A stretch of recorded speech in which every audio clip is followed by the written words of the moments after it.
Okay, so anyways, my son needed his video turned on. So where I was at is that it's a frustrating process and not to get bogged down. So I contacted the permit and zoning people in the city of Bernallio. I got their contacts, names, and numbers and called them. Then I printed out the permit packet and we're gonna start from there. And all of this is so overwhelming. At the same time, like social issues and stress and having a kid and being a mom and being a wife and trying to walk a life of Christ and what would he have us do, and it's a lot.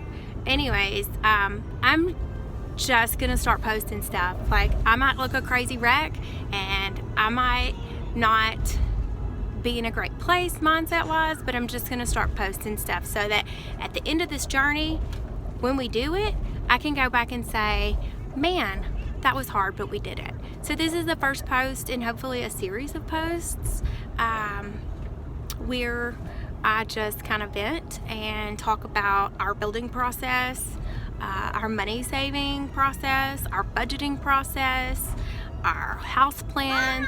Mama, give me some Chick-fil-A. Our building codes, Chick-fil-A, right? Our building codes, that seems like it's gonna be a big process, but it's Chick-fil-A. okay, baby. Whereas when we first started it, I was like overwhelmed and I was like, we might as well just give up. We can't do this. Now that I've got it broken down and I'm seeing what we can do, so much of it, also we're not using a contractor. We're gonna do it ourselves and subcontract. We do everything the hard way. You can take tests and opt out to do some of the stuff yourself. You can sign a form and be your own contractor. We're gonna do that. My cousin just did that in Louisiana. We're in New Mexico. My aunt is building a house in Texas. They're doing it. And my sister's building a house in Texas and they're doing it. And New Mexico lets you do it as well. You sign a piece of paper, you can be your own contractor. Maybe that's something you didn't know. I don't know. I'm learning all of this, and as frustrating as it is, I'm just gonna share it from start to finish. So in this area, we looked for a long time for land. We have purchased our land, and we looked because it's a real dry area, and I'm from Texas and Southeast Texas, South Texas, North Texas, my family is. Anyways, there's plenty of water in most locations in Texas, and I'm just not used to like wells going dry, which is a thing that happens here. And I was like, that's a big deal to me. I want to be able to have our own water source. We will go to Chick-fil-A, baby. I want to be able to have our own water source because, like, for so many reasons, right? Water is huge. It's very important. It's a life source. We want animals in the future, then that's important. Just like to live and have water, that's important to me. So that's important to me. Maybe make a checklist of what's important to you. So we looked for a long time at property until we found like one with a really good well and a private well. There's a lot of places out here that do shared wells. So I would say, like, wherever you're at, like, learn all of those little things and just talk to people, like other moms, other people that are bought, people in the area.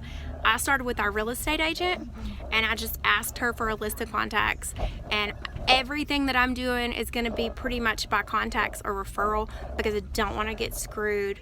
I want somebody with a good reputation. I want somebody that works in that area. So everything is going to kind of be word of mouth because we're working on a really tight budget, and if somebody screws us out of some money, that's it. We don't get to build a house. So to me, it's more important to have a good reputation and maybe spend like $2,000 more on something,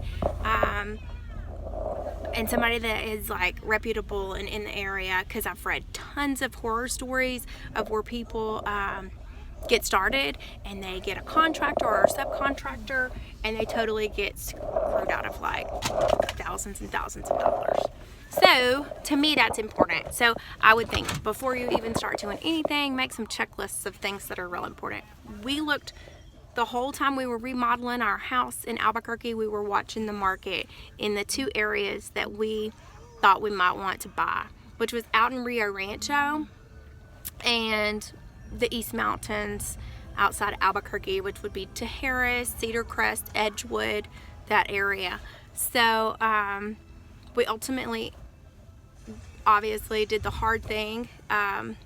We could have bought a small house in town in a subdivision, but going through the pandemic and just the way we live, we have lots of motorcycles, we have 4-wheelers, we need to shop, and there's just not enough room. I have a 4-year-old that loves to play outside, so we decided for us it was going to be the East Mountains, which means buying property, building a house, because the housing market is so stupid. They're selling the crappiest houses for $300,000, $400,000, and like, I just think we can do better. It's harder, but I think we can do better. So that's how we came to our decision-making process, and that's where we're at.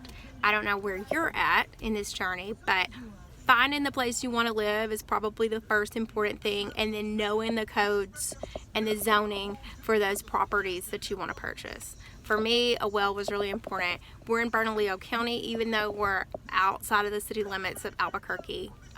Tijeras, Edgewood is still Bernalillo County. So we fall under those zoning restrictions.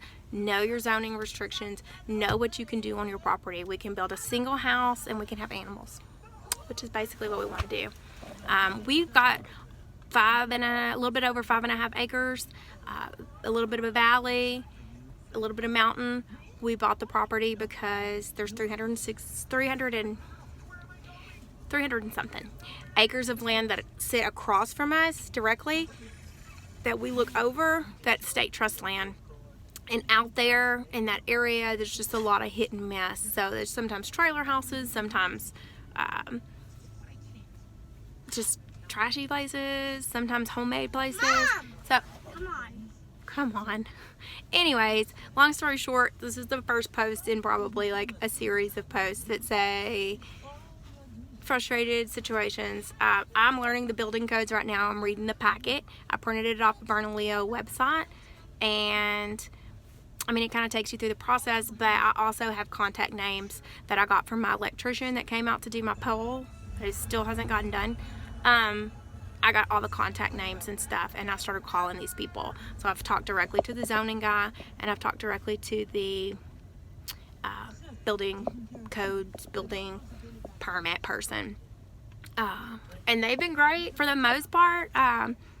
They just want you to follow the rules, and it's really frustrating at times because there's so many rules, and you're just like, why can't I just do this? But I mean, safety, people probably burnt houses down, who knows. It's just part of it. It's a frustrating part of it, but it's part of it. So I would say know ahead of time what you can and can't do on your property before you purchase it. That's it for now. My son said, come on. Alright, so I'll keep posting as things evolve in the world, as things evolve in my world, and as things evolve with the house build. So maybe as I go through this process, I'll try to be a little bit more clear and defined about where we're at and what we're doing. Today is just an off-the-cuff video, and maybe it'll help somebody. Maybe it's not for any good other than to get my frustration out and talk about it and document the process. But either way, I'm doing it. So have a good day, and peace and love always.